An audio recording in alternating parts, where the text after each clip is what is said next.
বিয়ে মানে হই হুল্লোড়,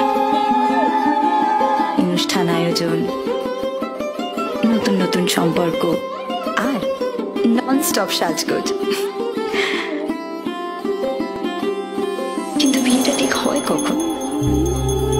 সব অনুষ্ঠানের শেষে, নাকি বিয়ে আসলে একটা মুহূর্ত, আজ আর আগামীর সন্ধিক্ষণ? পুরনো যা ছিল আবার তাই নতুন, আনন্দে মন্দলে আনন্দে মন্দলে সুমধুর সম্বন্ধ স্বর্ণালী জীবন। আনন্দে মন্দলে আনন্দে মন্দলে। যখন সময় থমকে যায়, জীবনটাকে নতুন চোখে দেখে, ভয় ভাবনা ভুলে যে মুহূর্তে মিশে যায় আনন্দ আর বেদনা, যে মুহূর্তের অঙ্গীকার থেকে যায় চিরদিন।